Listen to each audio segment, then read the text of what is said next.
Hello, Hello, buttercups. Buttercups, for calling everyone Buttercups now. I guess. Me and my Awesome. Chesney. Chesney wants to say hello, Jesse. Jesse, Chesney, Jesse, Chesney, Jesse, Chesney, Jesse, Chesney, Chesney, Chesney, Chesney, Chesney, Chesney, Chesney. Is this how we're doing this now? Is this how I have to do it, Chesney? There's a glare in the window. Okay, so you're gonna show your ears first before we get into the meat of it. Oh, see my ears? Look at them. Aren't they cute? I have to scrunch down. I need a higher elevation. Oh, here we go. Look. And what are they for, Cassie? They're for Disney! What specifically? The Halloween party! I am not going to it. Too much money. Ow, ow, ow. But I I hurt won't be myself. stealing their candy. Just saying. I'll let you steal my candy. At least the Milky Way and Twixes. Okay, you can have the Milky Ways. I'll give you every single one of the Milky Ways. What does this one say? You know, for that every day. Maybe. I feel like Mickey ears suit me. They're a part of my personality.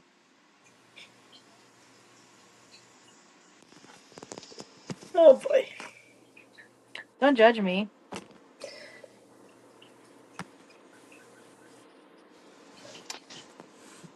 Okay. Hello, ladies and gentlemen. How is everyone? I'm acting like they can respond. Right. Well, I mean that's a good thing. Maybe they'll leave comments. Hopefully. Maybe they'll start doing that. Commenting down below. Do you see what my shirt says? It says, "Get in, loser. We're going to Hogwarts." Oh, I wish we were going to Hogwarts. I would wear this shirt. Next year when you come, we can go to all three Universal parks. Slay Separate queen. universe. The Yoshi has been put in on Super Mario Land. I know. So did you do your nails? Universe, yes. What do they look like? Show the camera. They look like nails. Hmm? They look like nails. Okay, sarcastic Jessica. Ew, I did mine too. See, look.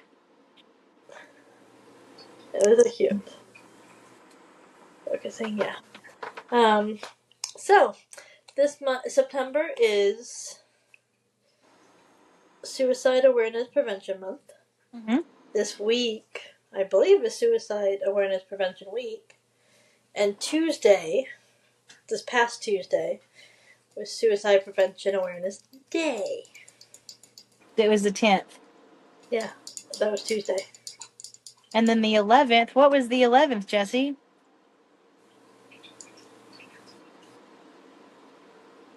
Of this month. September 11th. It was September 11th. It was The 9/11. towers. Yep. Which everyone in our country, and still some people are affected till this day. You know, I told our friend, I go, ooh, September 11th. 1-1, two towers. And she goes, it's too soon. First, it's been 23 years.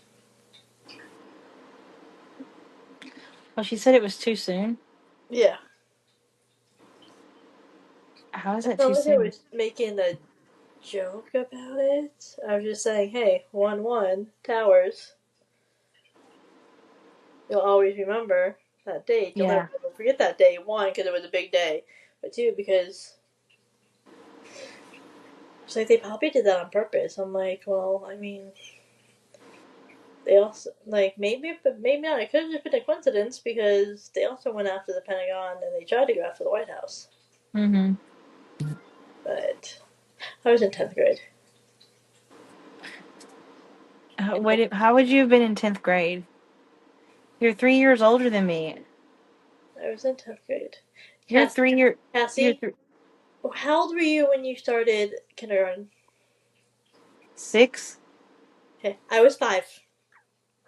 You started late because your birthday's in November. My birthday's in April. So I started the year I turned 5.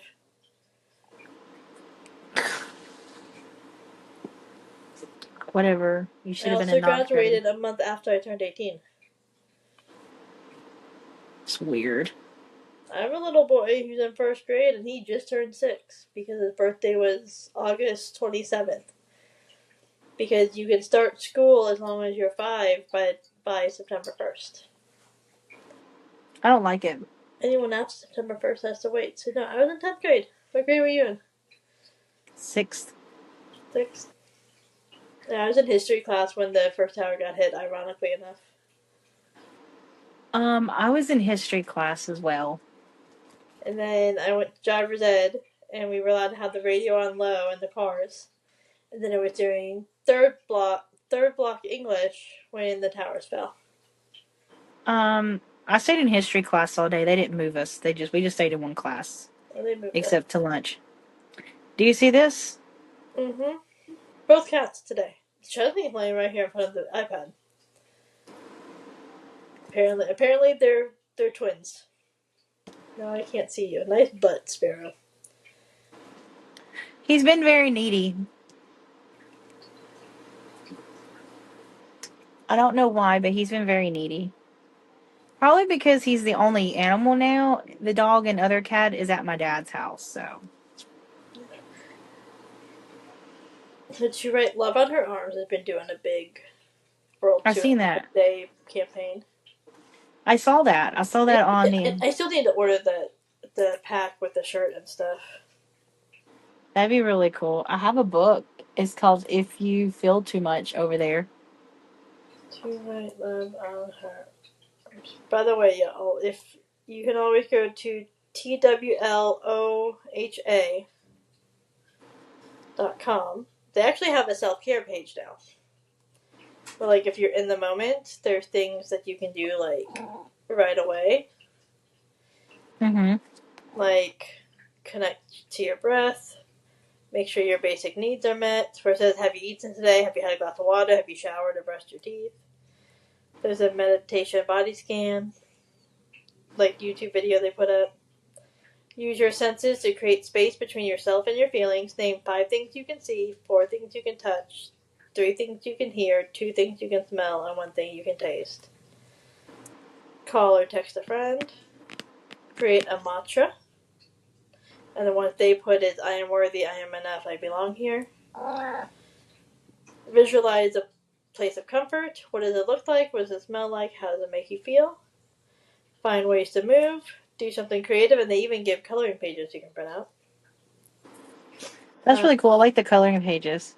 And then it says keep it going. Speak with a counselor.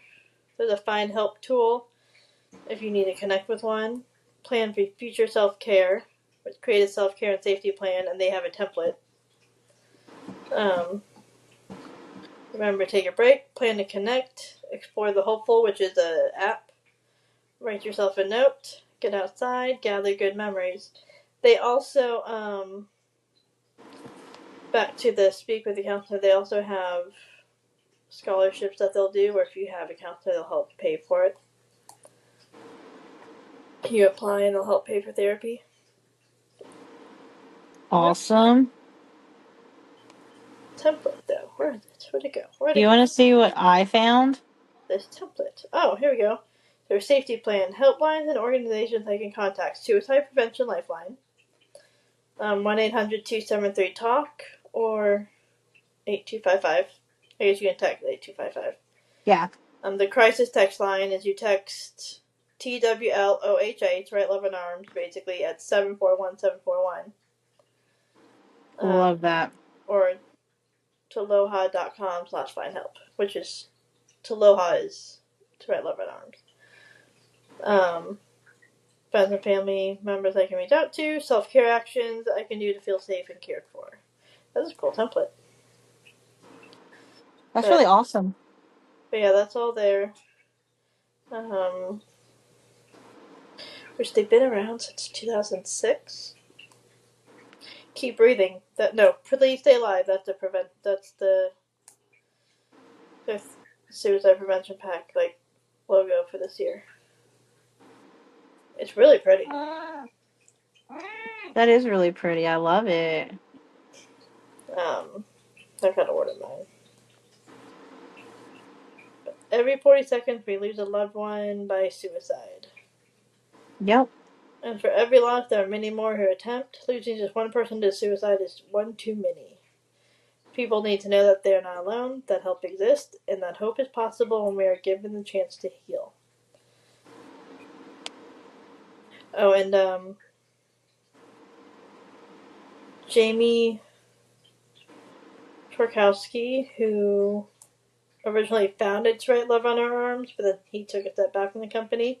He has his own website, and he did a virtual speaking thing on Tuesday called Even Now. And for $7.50 you can actually go like buy it and watch it. But I'm trying to find it.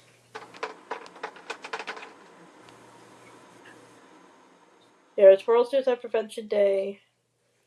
Um, and it was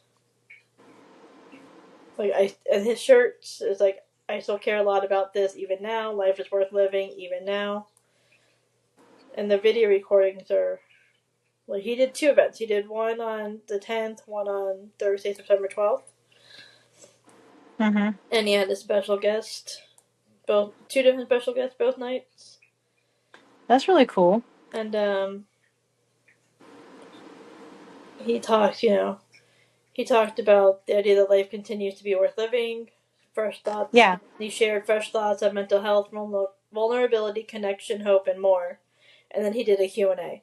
So that's really cool. I haven't bought the two recordings yet, but I plan on it. But that's jamietorkowski.com. We'll have everything in the little like about the episode description. If you're listening on your podcast things, it'll be in there. If you're listening on YouTube, it'll be in the description. Wherever you listen to And it I can put a at. link to the sites in like an information card. It'll be somewhere in one of the corners. If I can. I need to figure out which corner it is, but I know there was one I did this, and I think I should have done that. Yeah. And then also don't forget to hit like, follow, subscribe. If you haven't Yes, follow and subscribe. at me. My iPad is so slow. How you doing? So, Cassie, Yes, you Jesse. want to talk about your journey or save it for another time? Oh, that's okay. So because it is Suicide Prevention Month, we decided to talk about, well, not we. We decided, I was like, hey, do you want me to tell a little bit about me? So I was suicidal from my teen years, probably up until my 20s.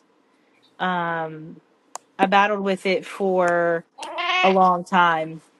Um, One of the causes, I guess you could say, that was from it is I didn't know how to cope with. What are you doing? Okay.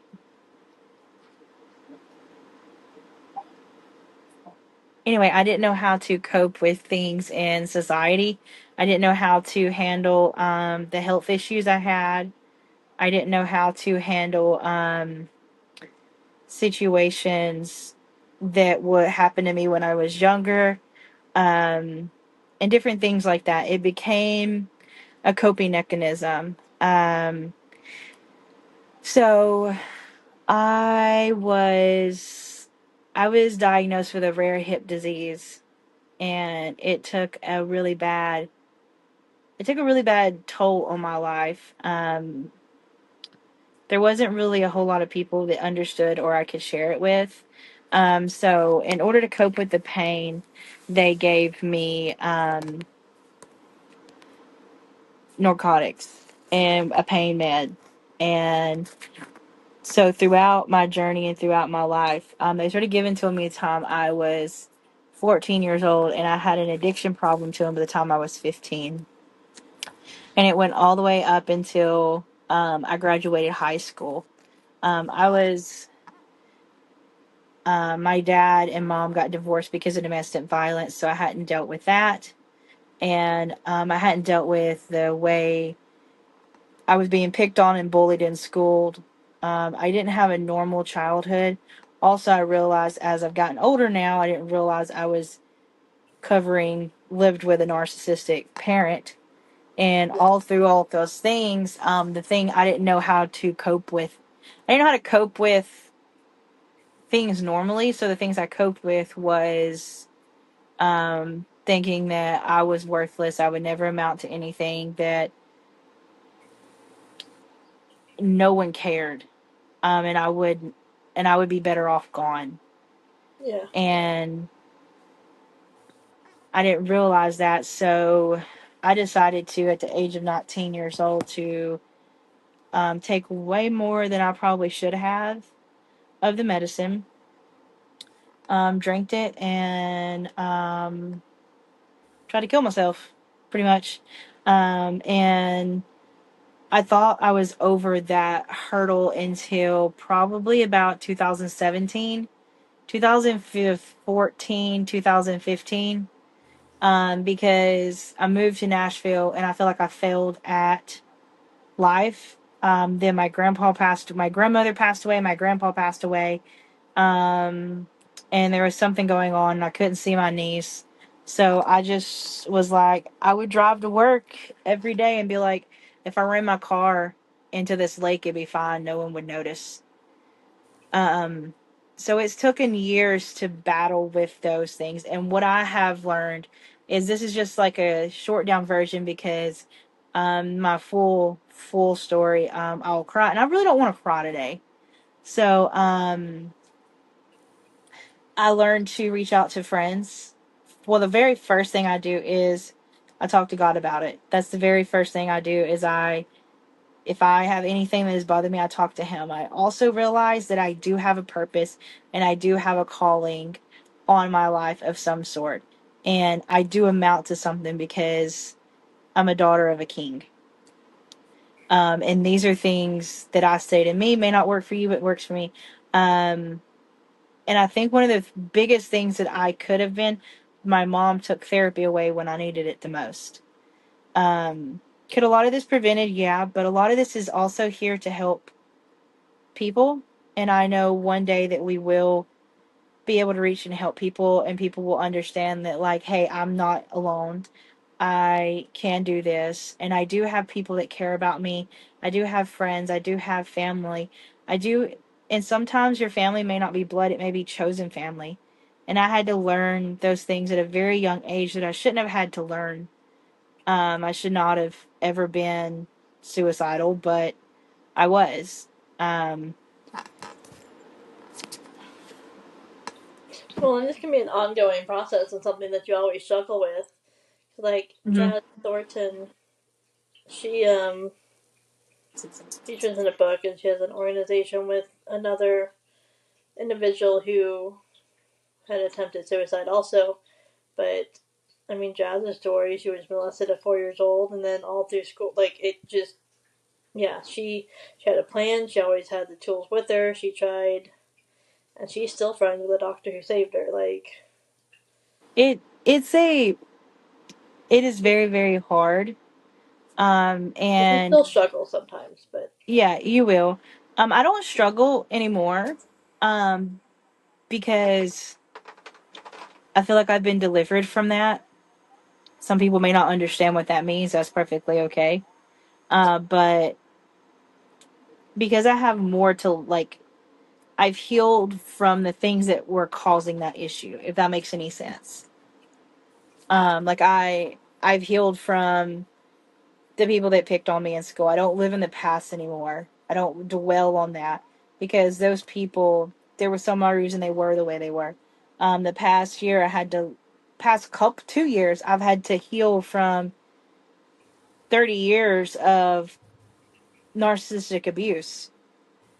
But I never went back to those because I know I mean, there's sometimes I may have cried myself to sleep, but those tendencies don't come up anymore because also I feel like I'm stronger than I was then, if that makes I also any want people sense. to know that being suicidal doesn't just mean having a plan and a way to do it. It can also be ideations, where like you think, like you think, oh, I could just run my car into this pole, or oh, I could just pull into in front of a semi, or maybe if I don't wake up, if I go to bed and just don't wake up, it'll be fine. Like those are all forms of the suicide. So don't think that Yeah, just because you don't have a plan or something. Like no, if you think any of those things, you probably need to seek some help. yeah. If you start thinking those things, you do need to seek help because it could lead to something bigger. Mm-hmm. My cat's looking out the window, but it's and a lot of times when you're the weakest or you don't if you don't like there are some people they wind up going to therapy and they never have the thoughts that the same people go through that I went through, but it's like my therapy was no longer, I had no one to confide in. Mm-hmm. I was isolated. A lot of the isolation came, like, I didn't think that I could. I mean, there was so many things like I got accepted at college that I wanted to go to, and I was pretty much talked out of it. So everything, and most, what really got me is most people when they're 16, they're driving their car, they're hanging out with their friends, they're going to the mall, they're going this. I wasn't able to do that, and it because some odd reason I had surgery that summer. Well, it was actually before summer, and I was literally down the entire time when I was 16 years old. Like, I didn't have a normal childhood. Like, and a lot of it is, I feel like it could have been different and it could have been prevented if I had better structure, I guess you could say, Well, or yeah, but better. also when you're being raised by someone that has a mental illness, Yeah, it's hard. it is. It's very hard. I agree. That is, and I didn't realize that's what it was. And so like as I got older, I didn't know how to do certain things. I didn't know how to do life. I didn't know how to do certain things aspect. So, and then that led to going to jail, being on a 2-year probation. You know what I mean? And then even when I was in my 20s, that led to going to parties. The things that I was isolated with, I ran to the wrong thing. Honestly, I was running. Like, just not from, I was running from life. I felt like I was a failure because I didn't do what I thought I could do you know, to succeed. And Successfully. yeah, successful. Like, to Words. me, I wanted to prove myself I could do X, Y, and Z. Um, but like when I had to move back home from Nashville, that's when it really, well, Murfreesboro, whatever, same No, thing. no. A lot of times people don't know where Murfreesboro is. Nashville's fine. Yeah, so Oh, that was really hard. That hit me really, really hard. Like, it was like I felt like I was a failure and I would never be able to accomplish anything again. I mean, there was just not that. And a lot of it is I wasn't in the right headspace, if that makes it. Like, I wasn't in the right headspace to move to Nashville at that time frame. I was running every single incident I was doing. I was running, just not necessarily from responsibilities. I was running from life. I was running from my relationship with God. I was running from the calling I had, and I wanted to do things my way. And I was never addicted, but I had an alcohol problem, but I was never addicted to it. Um, poor Gimpy. what? Poor Gimpy. My good old car. I had, I when I moved back, I started vaping. I tried, I'd smoke some weed, broccoli. I had to change it real quick. Like, I went to like I was doing all the things that I guess people do when they go to college, but I didn't go to college, so I was, No, no, you no, know, no. Not everyone does that, so but a lot do. well.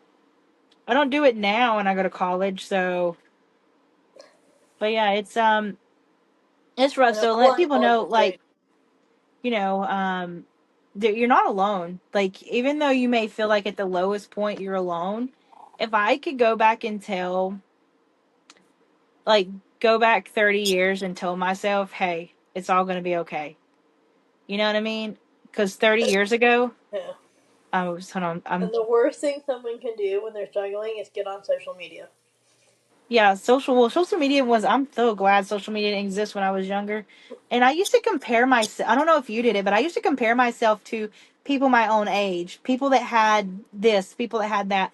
I used to compare myself Dude, to I people was like that that. child in middle school that I found a box of clothes my mom wore when she was a teenager, and I wore them to school. Why does that not surprise me? The stuff wasn't in style. It went in 98, 99, and when I was in middle school, but I liked wearing them and they were comfy. You know, Jesse, I will be frankly honest with you. If we were in middle school together, I probably would not have been your friend. Yeah, I don't care. Like, I'm just saying, Totally cool. like, I mean, I said the same thing to swim trunks. I was like, you know, if we would have went to high school together, I would not have been your friend. Yeah, I just did my own thing. But Uh, see, you're really sure of yourself at a year. You know, I wanted to be popular. yeah, but you think about I've had a spiritual background since I was 7. I've been involved in religion since I was 7. That has a lot to do with it. You know that? Yeah, that probably could. I wish you could see my cat. Oh, there's Lydia. No, this one's laying here right in front of the camera, and the other one is laying at my feet, sleeping. You know, like And I one's really, inside the cat tree box. I really wish like my parents never would have like. I mean, I probably wouldn't have the style that I have now, but like, you know, we didn't listen to Christian like music growing up. Like, we never did. You know what I mean? Like Can you not we put your my foot in the camera, please? and, it was, one of those things where my mom went to church every now and then. My dad went to church. We went to Sunday school, went to vacation Bible school. But like I didn't know what a real relationship with God looked like. You know what I mean? Like Yeah, I didn't know what it really looked like. I yeah, thought what she did was, and so I've had to learn even as my age to see what it really looked like.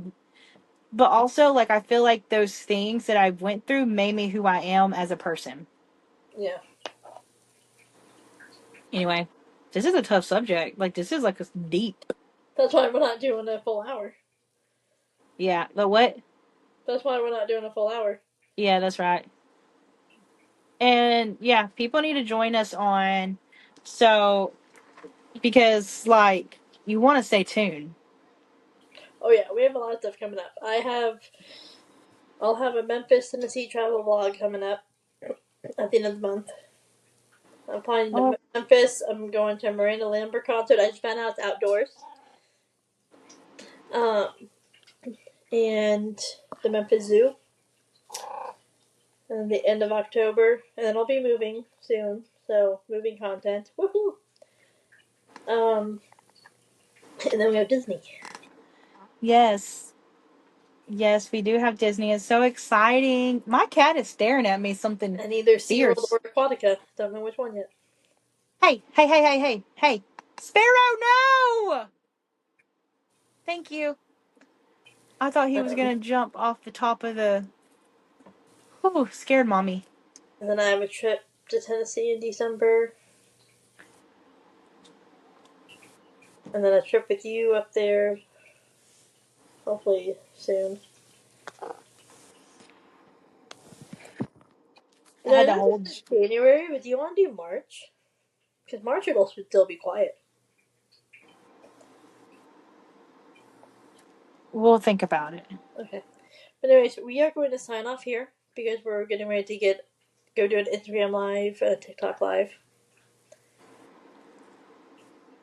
Yeah. So we will sign off. We'll put all the information on how to get help if you're struggling down below in the description of the episode notes on Apple Podcast. And we will talk to you guys later. Bye, Buttercups. Bye. Both.